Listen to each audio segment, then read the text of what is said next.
una bofetada del Señor. Bájame todos los títulos de ahí. Pónmelo en el piso.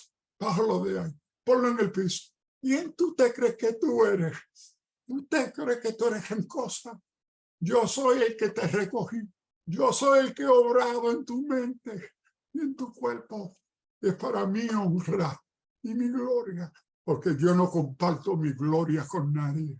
Entonces vivo esas ocasiones humanos, carnales, porque yo no dejo de ser, soy un santo de la construcción.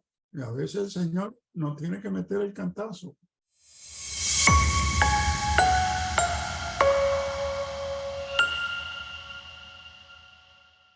Y tengo varias preguntas, Samuel. No sé si tienes algún tiempito adicional que te podamos preguntar. No, me encantaría acompañarle con preguntas y dudas. Yo creo que lo contestó más adelante, lo llegó a contestar, pero la quiero preguntar así directita como nos gusta. ¿Estamos en contra de los psicólogos y psiquiatras, sí o no? Sí y no. Cuéntame. Sí, por los supuestos que informan la disciplina. ¿Por los qué? Por los supuestos, es decir, lo que se asume que fundamenta la disciplina de la psicología y la psiquiatría. Entonces, los supuestos fundamentales son humanistas. Comienzan primero con la negación de la condición de pecado. Segundo, por muchos de sus fundadores, la negación de la existencia de Dios. Claro. ¿Ok? Entonces, uno desarrolla su disciplina fundados en sus supuestos. Entonces, por ejemplo, entre las grandes autoridades históricas de la psicología es Freud y Jung. Y Freud fue un devoto ateo deseando destruir el lugar de la religión. Claro, en su metodología psicológica. Su compañero por 4 años, Carl Jung, no es ateo, y le dice en una carta a Freud: tú estás equivocado, tú nunca lograrás destruir la realidad religiosa del ser humano. Es fundamental a su existencia, pero, dice Carl Jung en sus cartas y sus escritos, yo tengo un mejor plan. Yo voy a deshacer la religión judía cristiana, ofreciéndole otras alternativas a lo que le ofrece su religión. Yo no le voy a decir no sean religiosos, porque eso es parte, dice él, de quienes son, homos religiosos. Pero le voy a ofrecer otras opciones para su salvación, para su redención, para ellos encontrarse felices y esperanzados. Y entonces en su libro, no solamente el Black Book en el Río Rojo, él escribe: estos son los mecanismos que yo voy a utilizar para cambiar los dioses cristianos y judíos por los dioses que produce la psicoanálisis, el psicoanálisis psicológico. Y él reconoce que su naturaleza es religiosa. Entonces, ¿en qué se viste? En el vocabulario pseudocientífico. Cuando uno estudia el libro rojo de Carl Jung, él revela que las fuentes de las categorías de las condiciones de crisis existencial que él trata,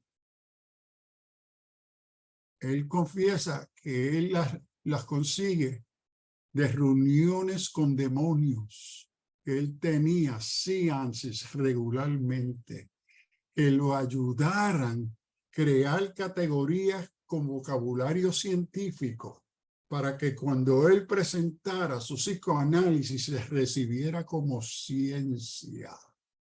El problema es que la mayoría de los psicólogos, especialmente cristianos, nunca se le asignó esos estudios y lecturas de Carl Jung. Nunca. Los desconocen. Y hoy, con el gran énfasis de la sexualidad, podemos ya ver en los escritos de Young que Young parte de una cosmovisión que el hombre y la mujer no hay distinción sexual, es una. Tú decides la que tú quieres. Segundo, Dios y el diablo es lo mismo. No hay diferencia. Y por ahí uno sigue. Y lo más terrible, él comparte que cómo en su psicoanálisis se llega a esa libertad, a esa autonomía que el individuo procura. Tiene que romper con los vínculos más fuertes de su sexualidad, que es el matrimonio. Él escribe y da nombre y apellido de los pacientes de él y estudiantes que él violó y tuvo relaciones sexuales con ella para ella romper los vínculos más fuertes que son los sexuales, para violar la integridad de esa relación, especialmente en el matrimonio. Y entonces él describe que uno llega a lo que es la palabra que él usa. Yo creo que es actualization. Uno se actualiza su libertad y eso cuando rompe ese vínculo sexual. Ahora, esa es la parte del no. ¿Cómo yo voy a aceptar unas y lo otro? Que no. La psicología no es ciencia. Pregúntale a cualquier psicólogo serio que ha estudiado y te va a admitir que no es ciencia. Por eso tú puedes estar en ansiedad y visitar 5 distintos psicólogos con 5 diferentes interpretaciones y metodologías que emplean y supuestos que van a utilizar para analizar tu condición. Porque no hay una armonía, no hay un estándar metodológico en sí, sino cada uno se presta a diferentes metodologías que son particulares a los supuestos de ese o esa psicóloga. Entonces algunos se pasan de un Freudian a un Carl, a un Strong, a un Rogers, y andan y el otro le dijo algo distinto que el otro. ¿Por qué? Porque formalmente no es una ciencia.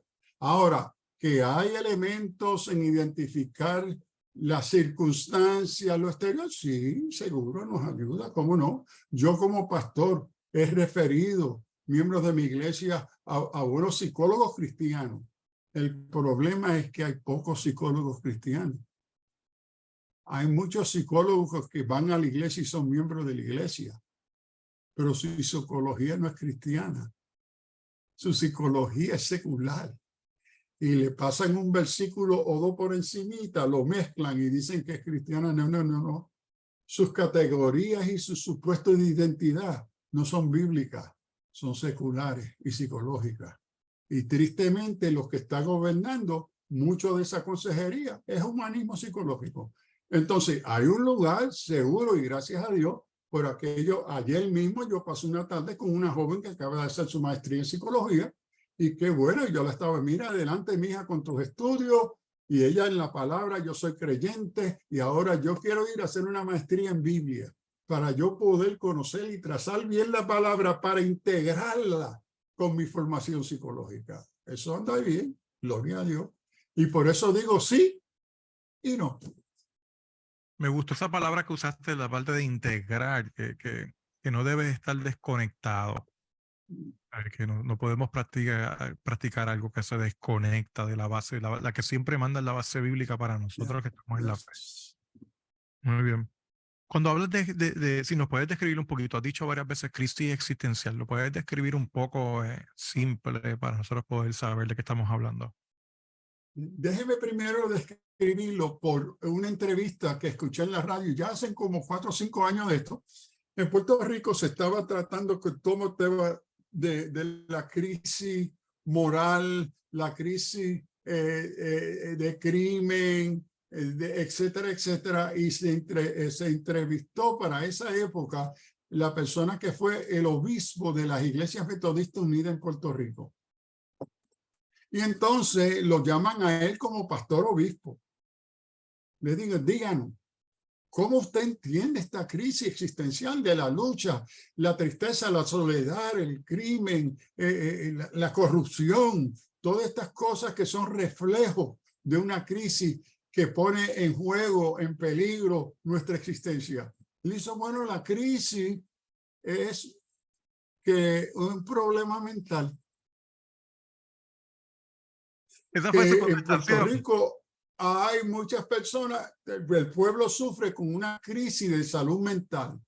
Y entonces, ¿qué es la solución? Y él dice, bueno, necesitamos preparar más psicólogos.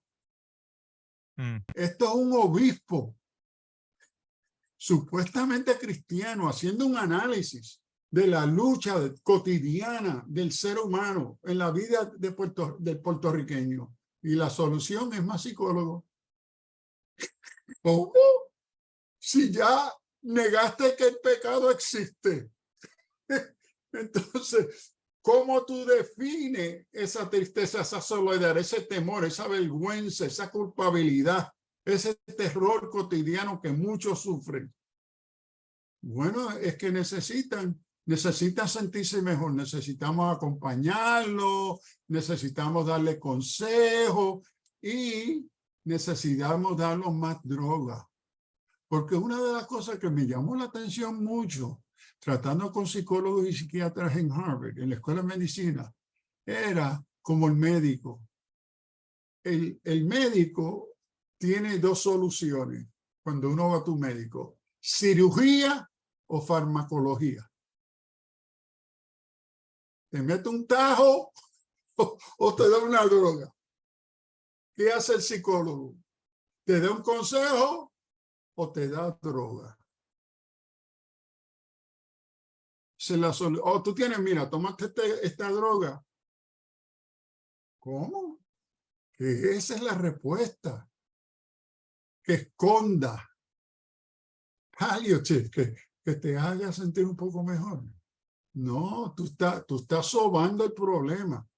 Entonces, la crisis existencial es todo aquello que en mi vida cotidiana milita contra mi paz, mi felicidad, en mi esperanza, en mis relaciones. Es decir, cuando hablo de la crisis existencial, ¿cómo es que yo brego con la vida cotidiana con la cual yo me encuentro? Ahora, la respuesta del Evangelio es a esa crisis y la describe de forma muy bien. Todos pecados y están destituidos de la gloria de Dios. Se han separado de la relación de gracia, de misericordia, de amor con la cual Dios establece para tener. Pero dice, la respuesta a esa ansiedad es que aún siendo pecadores, yo los amo. La respuesta es amor, es perdón, es misericordia, pero también es que con ese perdón y misericordia se acompaña con consecuencias. Porque el amor y la misericordia de Dios que responde a mi ansiedad, responde también con justicia. Y la justicia siempre se acompaña, o la justicia divina, no solamente con misericordia, con consecuencias. Entonces, parte de esa ansiedad me parece a mí cómo el Espíritu Santo me ayuda a yo bregar con las consecuencias de mi pecado. Que vivo en la paz, Señor, por tu gracia, tú me has perdonado. Señor, ¿cómo y cuántas veces, Señor, yo he pecado y tú me has perdonado por misericordia? Y ahora, Señor, pido que tu Espíritu Santo me ayude y me acompañe a poder bregar con las consecuencias de mi pecado. Porque las consecuencias no siguen. El pecado fue perdonado. Entonces, en la expresión, lo que yo entiendo en esa realidad, esa lucha existencial, es mental, es emocional, es espiritual. es concreta, es particular. Atiende a todos los elementos de nuestra vida cotidiana, sociales, emocionales, políticos, culturales, crisis de identidad, sexuales. Todo eso son los ingredientes de esa lucha. Señor, ¿cómo yo vivo en este mundo? Y la respuesta del deseo de Dios es que yo quiero y le ofrezco paz. En esa lucha no será suspendida hasta que venga el Señor. Pero en medio de ella, yo te he prometido mi paz, mi gracia, mi fortaleza. Te he prometido soluciones. No te voy a dejar solo o sola.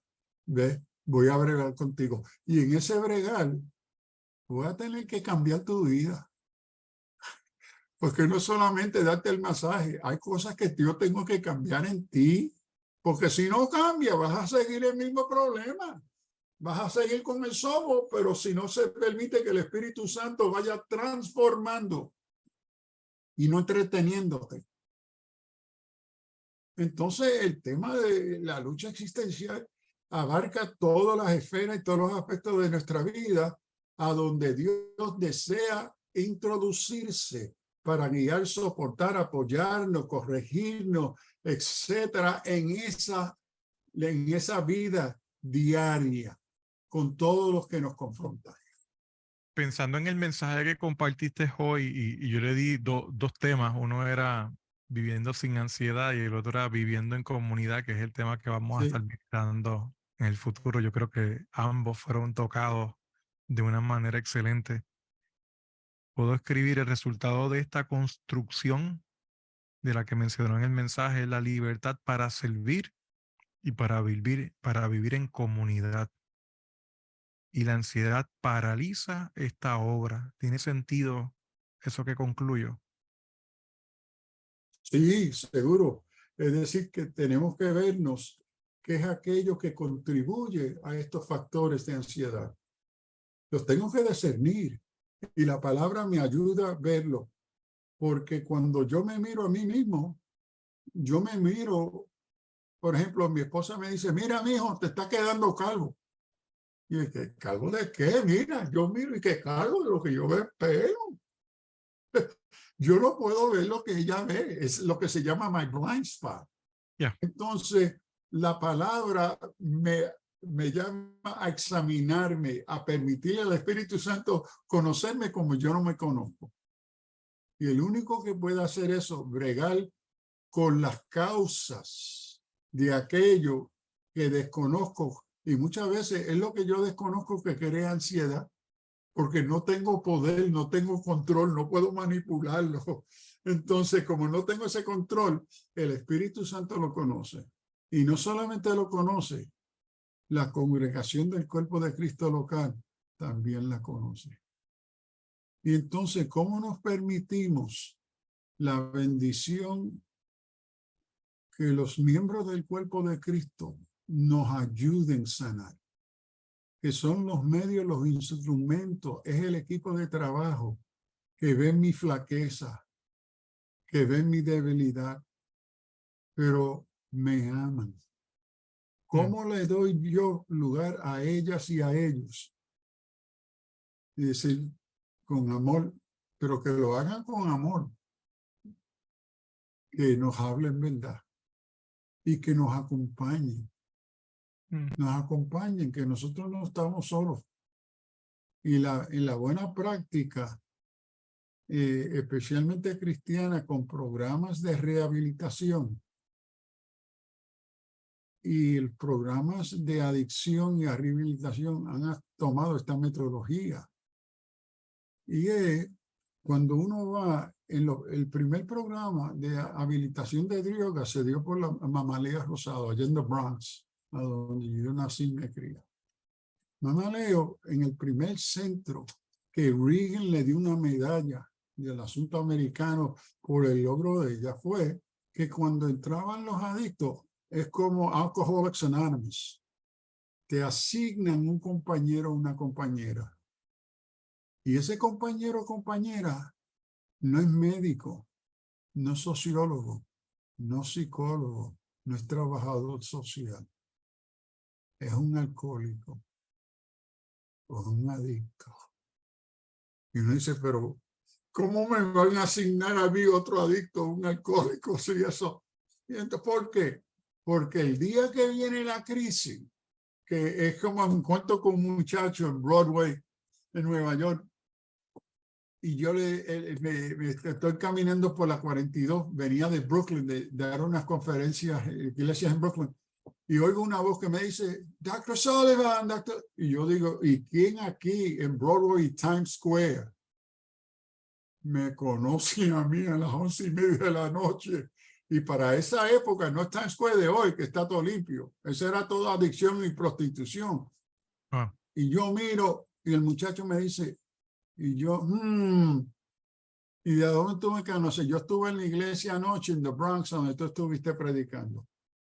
Entonces, ¿qué tú haces aquí esta noche? No, que yo no podía con el programa ya de drogas, de asuntos, porque ya no, yo necesitaba mi toque. Anyway, a lo que voy, que en medio de esas crisis, no, si se manda el psicólogo, el psiquiatra, el adicto le dice, no, pero yo entiendo lo que tú estás pasando, mi hijo, mira, yo, espérate, que tú entiendes.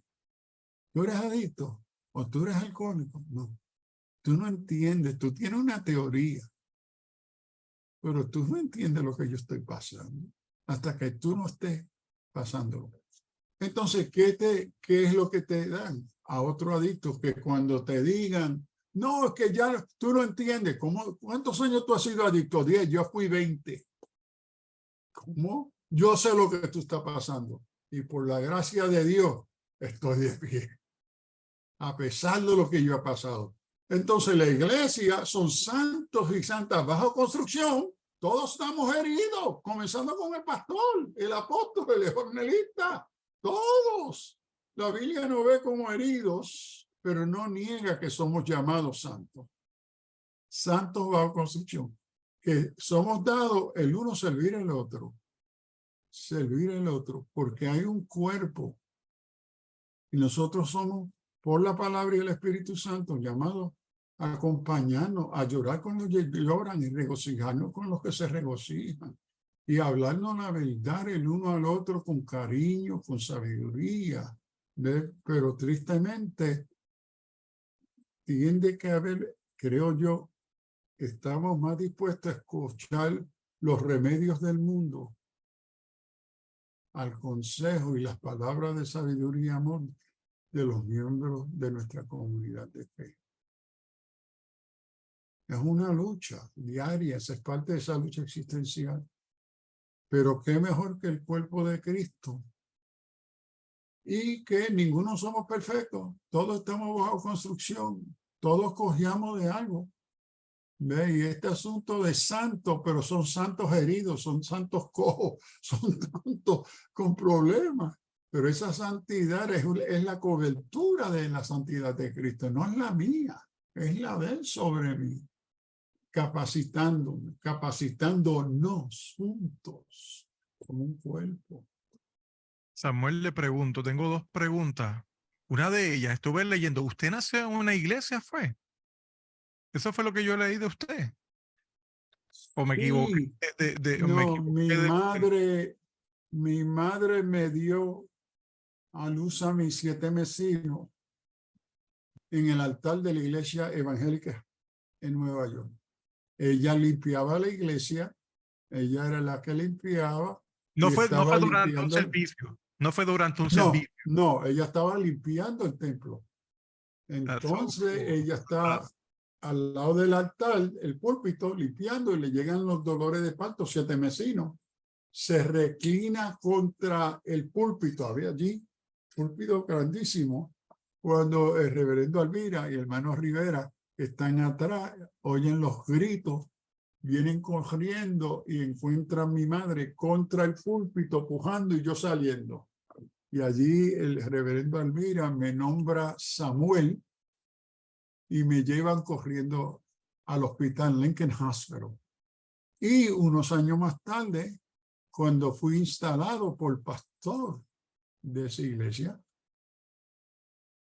2 de los hermanos que estuvieron presentes cuando yo nací dieron testimonio que nosotros hemos visto nuestro pastor que nació ahí, a esta noche en el púlpito donde él está predicando, él nació ahí mismo. Por la gracia de Dios. Por la gracia de Dios. Yeah, it's true. Encuentro esa historia fascinante, totalmente fascinante. Es que Dios hace cosas raras y maravillosas. Ahora, lo que no sé si captaste con eso, que Ajá. gloria a Dios, verá, por esa bendición. Pero los primeros 17 años de mi vida, yo fui un niño mentalmente retardado. Leí algo, sí. Porque mira, mis estudiantes doctorales, especialmente, Dr. Sullivan, the scholar, y mire que esto, y yo me río. Dice, mire, si ustedes supieron que están siendo enseñados por un retardado mental hasta los 17 años de edad. Que su mamá se niega a ponerlo en una escuela especializada. Quería ponerlo en una escuela regular. Eso es cierto. No, pero qué lujo es eso de una escuela especializada en los 40, en el barrio puertorriqueño pobre, de una familia pobre. No había. Olvídate, y no dudo que hubiera. ¿Con qué dinero se va a pagar eso? ¿Ah? No, tenemos que contextualizar la realidad de nuestros padres, La época, una sí. pobreza. Entonces, íbamos a la escuela pública y entonces en el segundo grado es que se dan cuenta, mira, este nene tiene un retraso cognoscitivo, hoy decimos cognoscitivo, no lo queremos llamar retardado, eso es una falta de respeto. Exacto. Entonces, me ponen en clases para niños retardados, por todo, desde segundo a sexto grado. Me gradúo a junior high. Tengo la capacidad del niño segundo grado. Wow. Pero como quiera me mandan a la junior high. Paso en la junior high, voy a la escuela para niños con problemas cognitivos de enseñanza. Era R&D, lo llamaban R&D antes.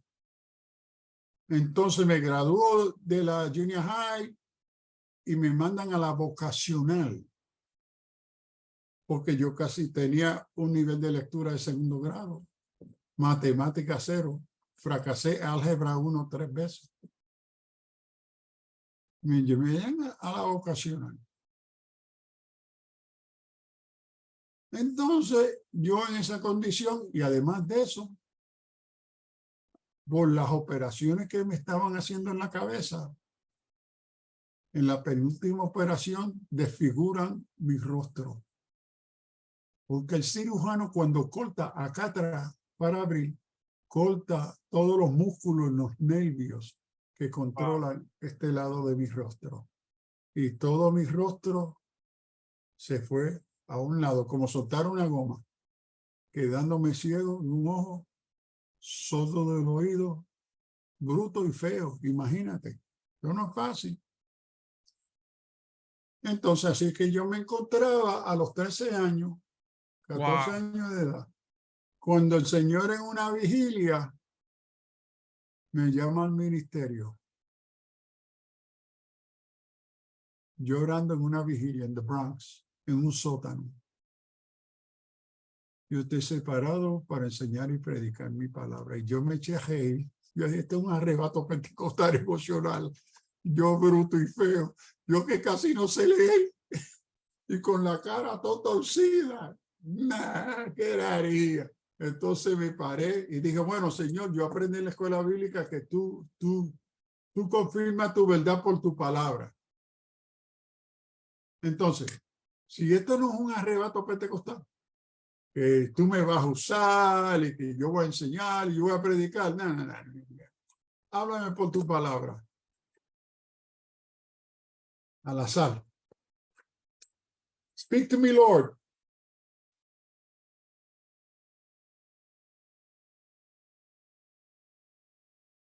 Pero mí aún, si ha dicho Jehová, yo te he conocido desde el vientre de tu madre y yo te he separado. Y tú irás donde yo te mande y dirás lo que yo diga, porque yo pondré mi palabra en tu boca. no temas de él. Oh, que tú me conociste desde el vientre de mi madre. Pero niño, soy niño, pero no como Jeremías. Yo soy niño bruto y feo. Señor, esto fue un accidente, coincidence. Háblame otra vez, confirma, porque tu palabra confirma lo que tú dices. Otra vez, vamos a lo que hay. Santiago 1.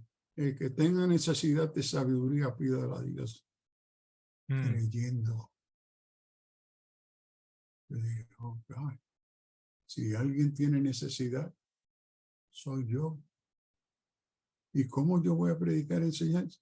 Si yo casi no sé leer un poquito segundo grado. Yo no sé nada de español.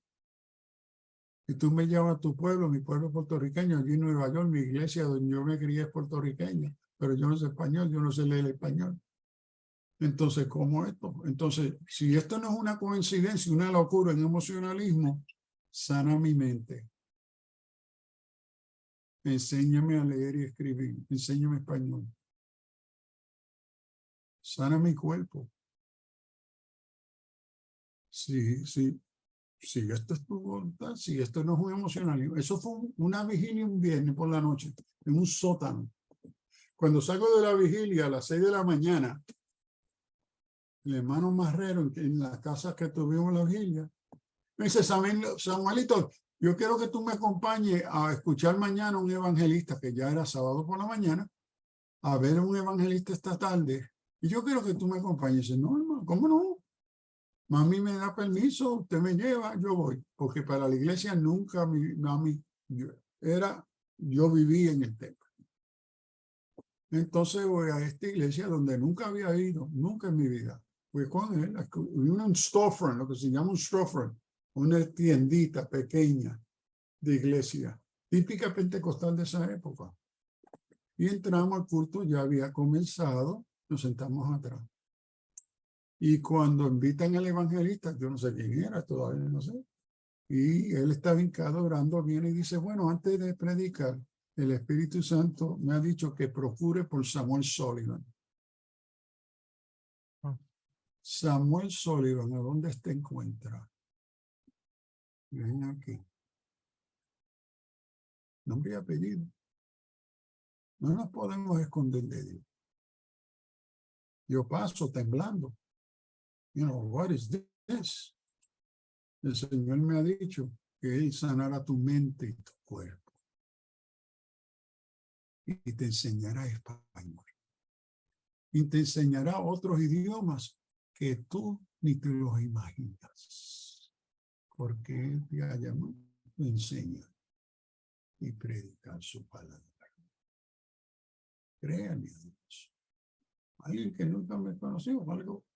Y yo le había al Señor la noche en la vigilia, si esto es verdad, háblame, confírmamelo la próxima noche. Entonces, en ese contexto a donde el Señor sigue bregando con mi quebranto, con mi incapacidad, con mis dudas, mis temores, mis imperfecciones, pero la paz que he conocido, ahora 57 años de ministerio, 7 pastorados, Señor por su gracia me ha llevado alrededor del mundo a enseñar, es conocer su paz. En medio de los retos, los peligros, los temores, que los hay, y los tengo, pero he conocido su paz. Señor, mi vida es tuya, tú me la diste. Tú me has llamado a servirte y yo estoy tratando de hacer lo posible, ¿no? Lo que yo pueda. Pero yo soy propiedad tuya. Entonces, que vengan los problemas y tú me acompañarás. Tú me darás los recursos por tu gracia, no porque yo sea santo ni bueno, sino por tu gracia y tu misericordia. Porque yo creo en ti. Y cuando llegan esos momentos, cuando tú le preguntaste a ese señor que te trajo el hijo, que creía que estaba endemoniado y te lo pasa, y Jesús le pregunta, ¿tú crees que puedo hacer esto? Y él le responde, I believe, but help my unbelief. Creo, pero ayuda a mi incredulidad. Y así en mi vida, cuando llegan esos momentos de incredulidad, Señor, tú conoces mi corazón, tú conoces mis dudas. Tú me has llamado no solamente a sentir y conocer tu presencia en emociones, sino en entender y saber la verdad que trasciende la experiencia, porque la experiencia es necesaria, pero hay mucha experiencia vacía de la palabra, vacía de entendimiento bíblico, y esa experiencia espiritual que yo llamo espiritista, que es vacía de la palabra, no fundada en la palabra, no por haber conocido la palabra, es fácilmente manipulada por el enemigo y nos entretiene con el emocionalismo que carece contenido. Y aquí, para la fe cristiana, fides quorum intellectum, la fe en búsqueda y acompañada con el entendimiento. Esa es la naturaleza de la vida cristiana, que no separa la experiencia, pero la experiencia se define, se mantiene, se dirige por el contenido de la palabra, por la agencia de la experiencia. Pero el Señor se entretiene conmigo, creo. En ese sentido, me reta y digo, Señor, es por tu gracia. Y cuando a veces me la quiero echar, yo me acuerdo cuando después de estar enseñando en Princeton, llego a mi gran oficina de Andover Newton, un profesor catedrático permanente, enseñando en Harvard. Llegué con la cabeza llena, así, iba a salir para entonces volver a Moscú. Había estado enseñando ya 10 años en Moscú. Entonces, y miraba mis 5 títulos en la pared. Whoa, man, I've arrived. Una carta de Yale, porque ya el Señor me estaba llamando a Puerto Rico. Y él se entera que yo tenía planes de ir y me dice, no te vayas por Puerto Rico, vente a Yale. Y yo, oh, una oferta del Señor. Bájame todos los títulos de ahí. Pónmelo en el piso. Bájalo de ahí. Ponlo en el piso. ¿Quién tú te crees que tú eres? ¿Tú te crees que tú eres en cosa? Yo soy el que te recogí. Yo soy el que he obrado en tu mente y en tu cuerpo. Es para mí honra y mi gloria. Porque yo no comparto mi gloria con nadie. Entonces han habido esas ocasiones humanos, carnales. Porque yo no dejo de ser, soy un santo de la construcción. Y a veces el Señor nos tiene que meter el cantazo, sacudirnos y decirle, mire, esto tiene que ver con yo soy. Ustedes son siervos y siervas, daulos. Si confesares con tu boca que Jesús es Curios, Señor, no panita, no amiguito, Él te llama y te trata como amigo, pero nuestra relación con Él absoluta, no negociable, es si Él es Señor, nosotros somos esclavos. Si Él nos ciña, Él nos dirige. Y cuando nosotros queremos dirigir a nosotros mismos, rompimos el vínculo del señorío de Cristo. Él deja de ser curia, Señor. Nosotros nos hacemos Señor. Pero esas son las cositas que el Señor sigue haciendo en mi vida y en cada una de nuestras vidas de forma distinta. Porque lo lindo es que Él brega con cada uno de nosotros y nosotras de forma como un sastre que nos atiende a nuestra particularidad, a quienes somos y a dónde Él tiene que bregar, cortar, qué es lo que tiene que fortalecer. Entonces, cada uno, Señor, respeta nuestra identidad de personalidad. Y en esa formación y obra del Espíritu es que nos vamos viendo dentro del cuerpo de Cristo. a donde se ayuda mutuamente por las coyunturas. Y es el Espíritu Santo que nos va podando, que nos va ubicando dentro del cuerpo para ser útil a nuestro hermano, para ser también nosotros edificados. Pero, gracias por preguntar. Excelente. Mira, quiero hacerte una pregunta más, hemos oído bastante. Cuando nosotros hablamos y es para aprovechar cómo tú lo explicarías y cómo es algo básico, pero creo que es importante. Lo básico es lo más difícil. Por ahí vamos, por ahí vamos. La psicología no reconoce el pecado. ¿Cómo definimos el pecado? ¿Cómo lo podemos definir? ¿Cómo? ¿Cómo podemos definir el pecado? ¿Cómo? La Biblia tiene varias formas de tratar o describir o ilustrar el pecado. Y para mí, a través de los años, especialmente de estudio bíblico teológico, lo que sigue repitiéndose en mi reflexión crítica teológica bíblica, que para mí una forma de reducir la naturaleza del pecado en el ser humano es, el ser humano es idólatra. La idolatría es el pecado de los ángeles caídos. Los primeros que pecaron no fueron Adán y Eva. Ángeles ya habían pecado. Nos olvidamos de eso. Y el pecado fue deseando ser como Dios.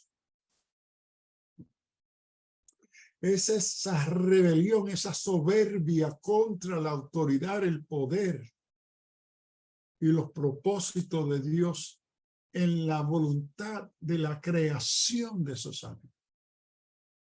Entonces, cuando yo miro cómo la Escritura ilustra las formas en cual el pecado se manifiesta, lo que yo veo, todo va a la idolatría, al yo soy la última Coca-Cola, yo soy lo mejor. Esto tiene que ver conmigo, mi placer, mis deseos, mi felicidad, mi futuro, lo que yo quiero, es yo. Y entonces me relaciono con el resto del mundo con ese espíritu de señorío. Ahora, vemos que a veces eso se invierte. Porque a veces, en vez de ser idolatría, es la negación de mi identidad como creación de Dios. Soy una basura, soy una porquería, no sirvo para nada. Entonces entro en un desprecio por mi propia persona. Ahora, dentro del mundo psicológico, eso tiene un jeguerete de diferentes, ¿cómo se dice? Títulos que le dan diferentes crisis de identidad. Eso es el lugar opuesto a donde se niega que Dios me creó a su imagen y semejanza. Años atrás había un t-shirt que decía God makes no junk. Dios no crea porquería. Pero vivimos en una crisis de identidad a donde muchos, en vez de crearse como dioses y diosas, la última Coca-Cola es lo inverso. Se ven, no tienen valor, no sirven para nada, etcétera. Hay un desprecio. Ese es el otro lado, que es la negación de nuestra identidad de Dios a su imagen y semejanza. Y por eso todo ser humano merece respeto, cariño, amor y justicia. No porque sea bueno o santo, sino porque es creación de Dios, a su imagen y semejanza. Entonces yo no tengo potestad sobre eso en esa persona, en el otro.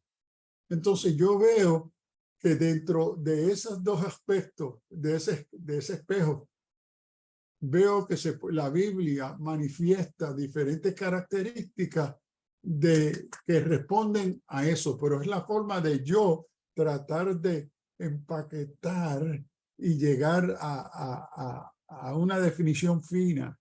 Y para mí la idolatría o la negación de mi identidad como creación de Dios.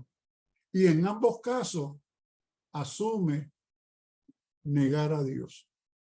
Aunque está deseando ser como Dios, lo niega porque deposita la identidad de Dios en él mismo o ella misma. O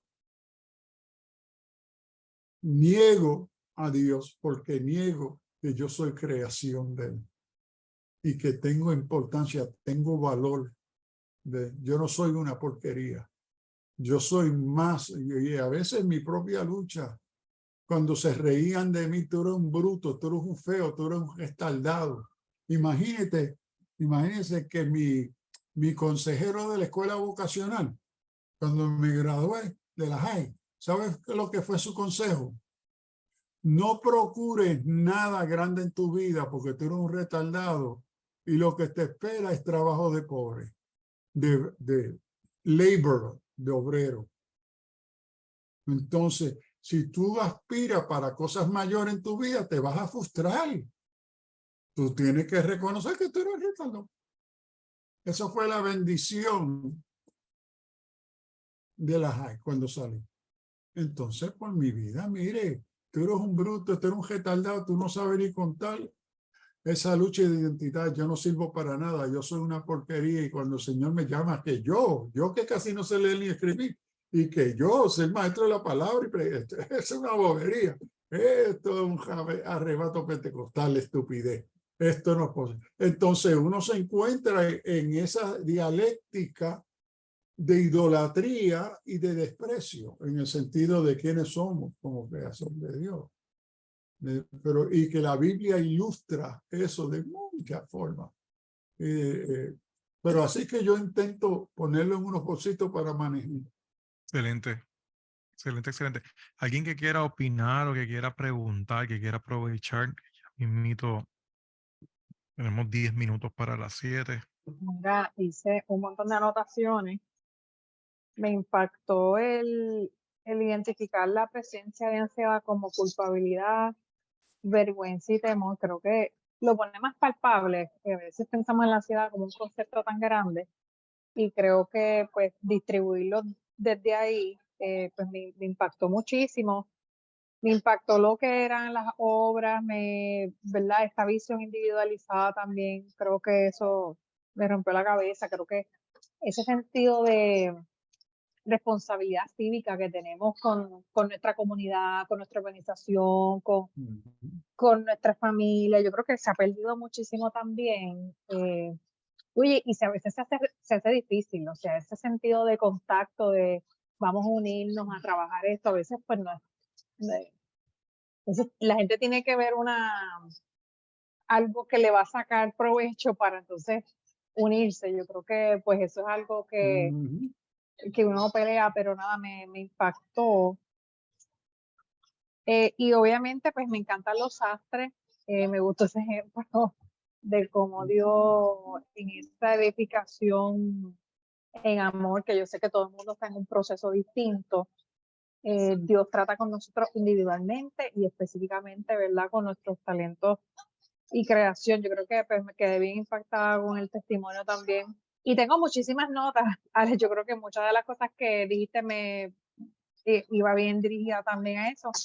Creo que se me va a quedar, ¿verdad?, esto de Efesios, no seamos niños fluctuantes, lo siento en el corazón, porque a veces como adultos nos comportamos como niños, sinceramente.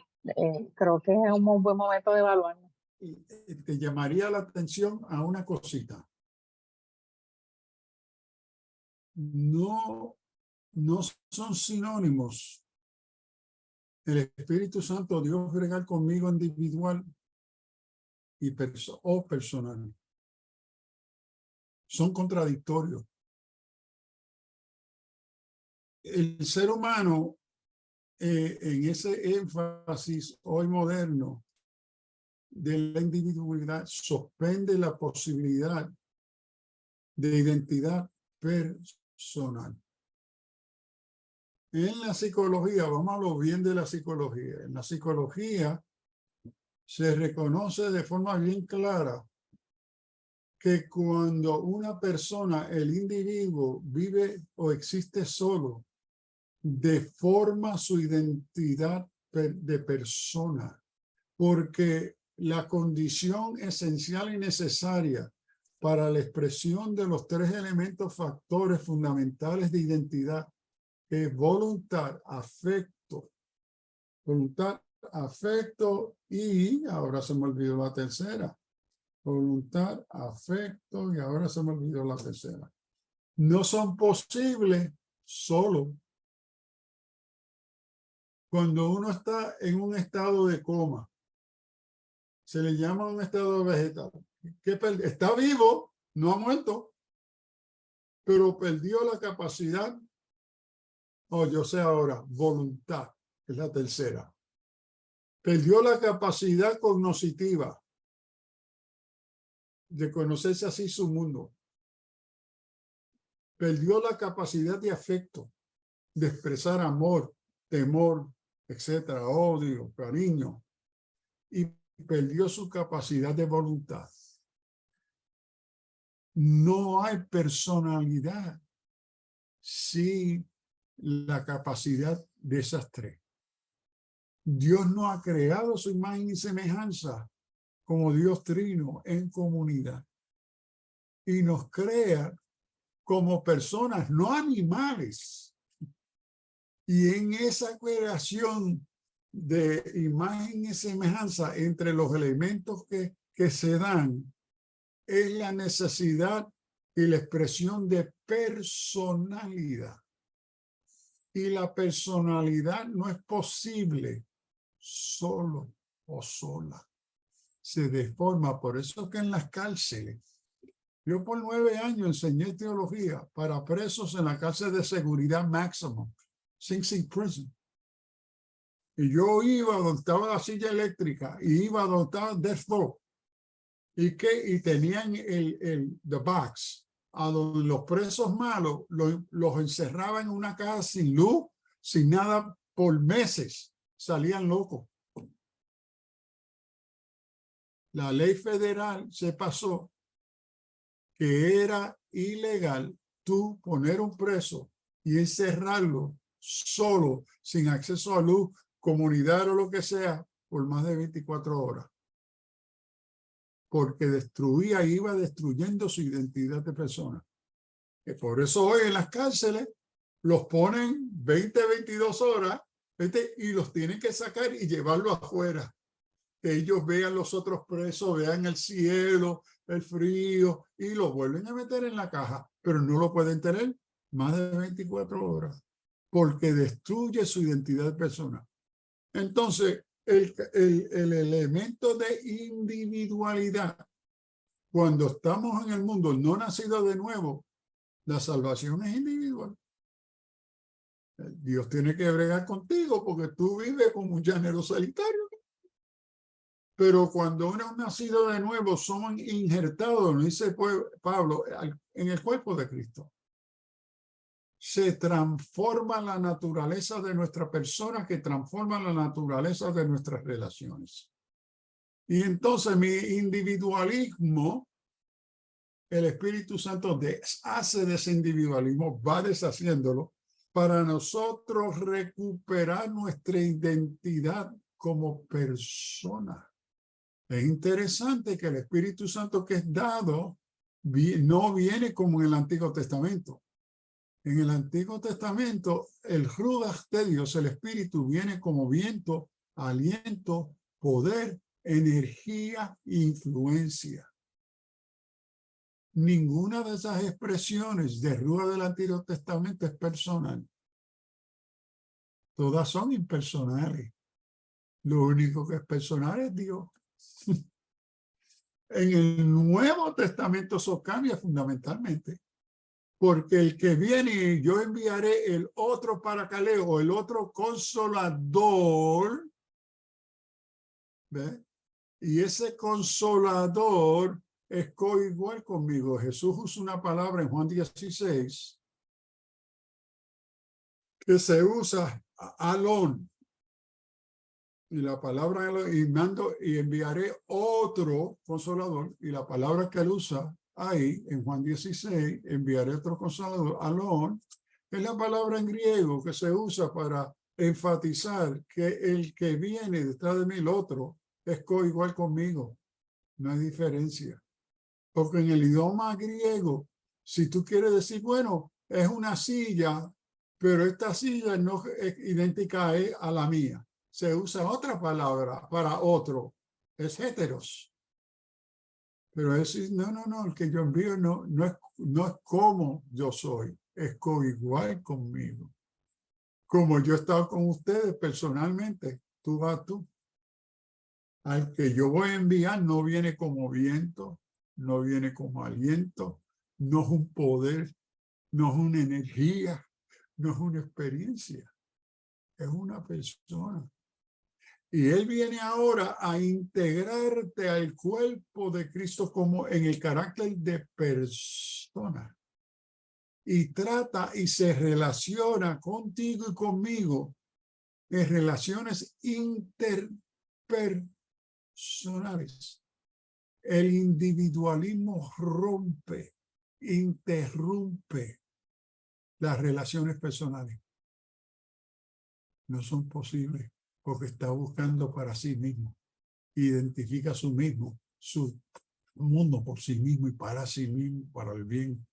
Pero en la transformación del Espíritu Santo en nuestras vidas, viene a acompañarnos como personas para orientarnos, corregirnos, convencernos de pecado, revelar las cosas de Dios, etcétera. Son asuntos.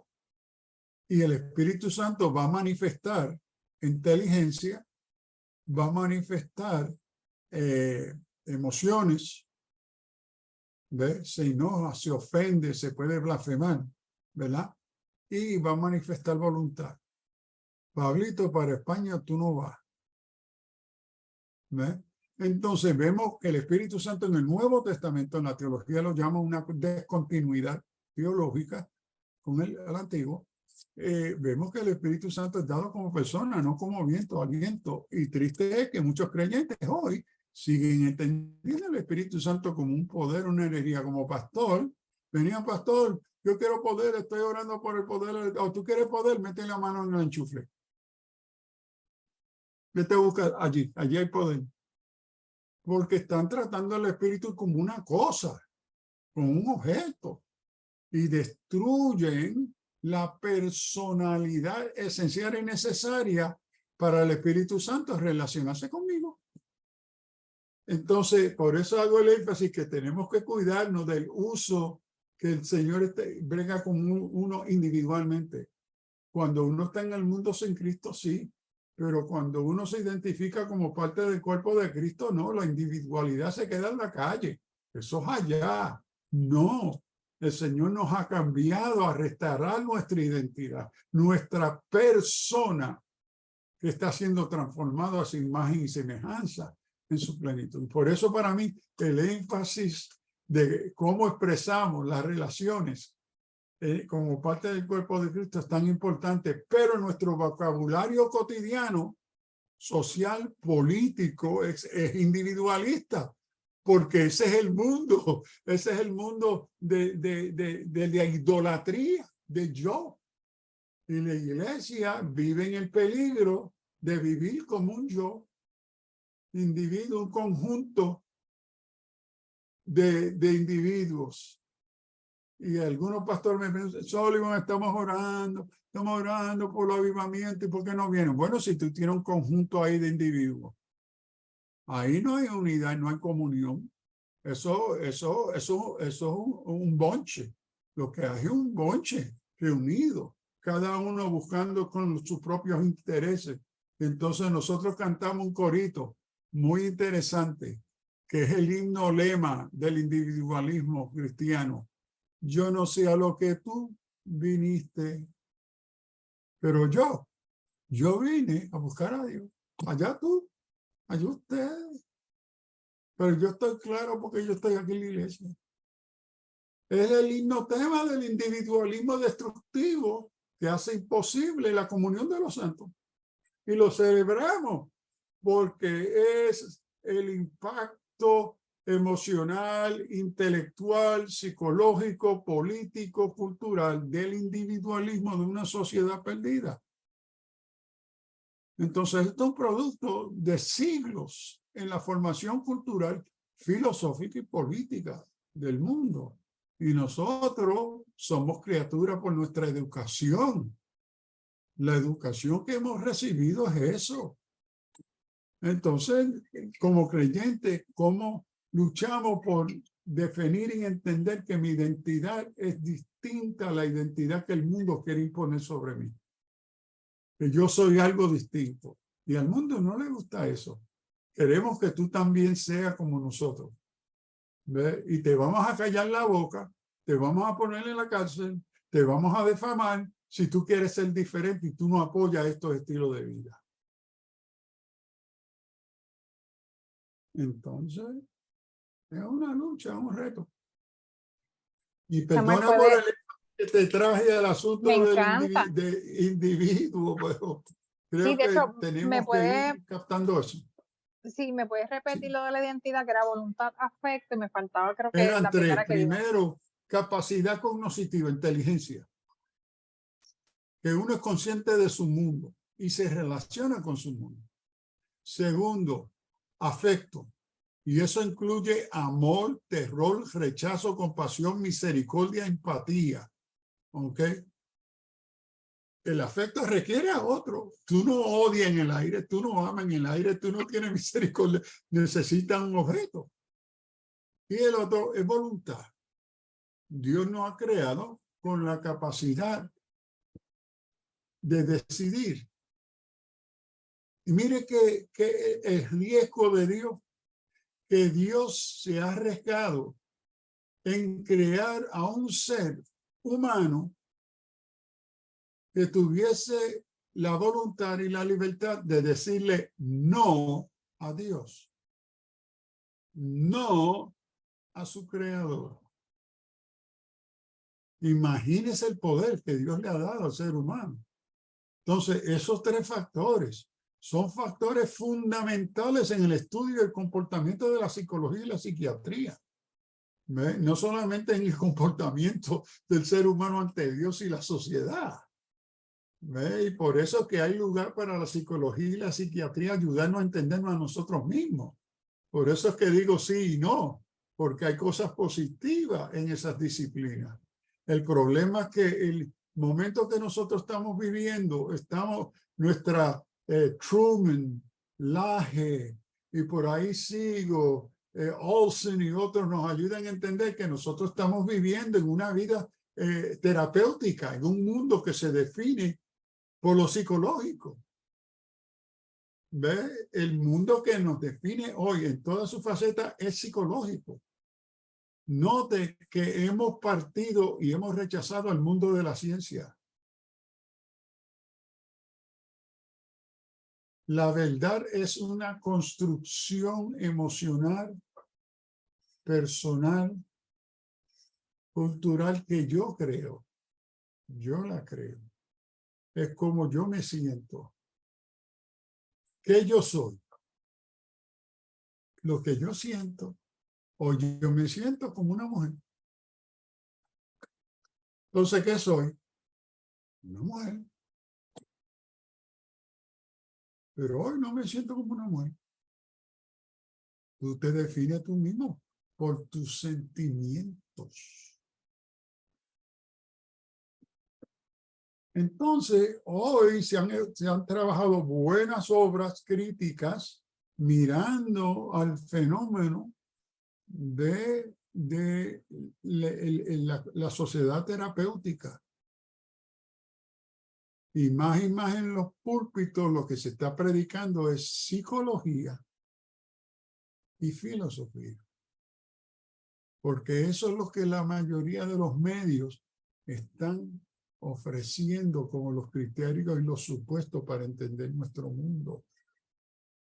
Hay un curso que yo doy de supuestos que informan y deforman nuestra fe. Y ahí yo miro a la historia, miro a la filosofía, miro a la psicología, miro a la cultura, miro a la religión, a la teología. Dice, miran los supuestos sobre cuáles estas disciplinas todas son construidas. Porque toda disciplina parte de supuestos, que son los axiomas. Entonces, como creyentes tenemos que preguntarnos qué son los supuestos que nos llevan a esas conclusiones. Porque si desconocemos los supuestos que sostienen las conclusiones y las descripciones, somos manipulados. Pero si entendemos cuáles son esos supuestos, entonces vamos a encontrar cuáles son los problemas. ¿Ves? Entonces ahí uno comienza a ver, espérate, las cosas que yo me he tragado, desconociendo los supuestos que resultan con estas conclusiones, pero si yo rechazo los supuestos, las conclusiones son distintas. Pero no se nos ha enseñado en el pensamiento crítico ¿cómo yo diría? El uso crítico de examinar supuestos, porque asume mucho trabajo de uno estudiar y mirar con mayor profundidad al pensador, a la pensadora, ve y qué lo lleva a esas conclusiones. Pero para el creyente pensador, esto es una gran tarea. Cómo la sociedad, el mundo, especialmente el mundo del web, el mundo del internet, asume unos supuestos tan destructivos a la sociedad, al ser humano, pero lo describen como beneficios. Ahora que tengan beneficios, sí. Ahora mismo es fascinante ver la crisis que tenemos con AI, Artificial Intelligence. La panacea, wow, ahora los más brillantes dicen, no mucho, esto no va a destruir lo que hemos hecho.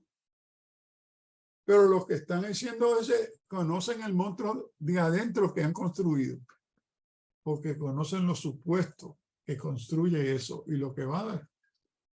Como creyentes nosotros le ponemos mucha atención a eso, partiendo de la Escritura. Y esa disciplina de ir leyendo la Biblia, siguen leyendo, preguntando, cuestionando, orando. Señor, esta es tu palabra. Y a donde vengan las dudas y las preguntas, escríbanlas. Porque si no las escriben, cuando siguen al otro versículo se le va. Es importante tener una libreta, un journal, que mientras tú estás mirando ese capítulo, ese versículo, espérate, mira lo que el pecado de ellos fue más grande que Sodoma y Gomorra. Pero ¿cómo es eso? Y así hay otras cuestiones que surgen para entonces reflexionar sobre ellas, buscar respuestas. Y eso abre el texto bíblico a un nivel más que simplemente su lectura, pero su comprensión. Cómo yo voy creciendo en mi comprensión de la verdad de esa palabra. Bueno, Dios te bendiga, David, Alex, hermanos, hermanas.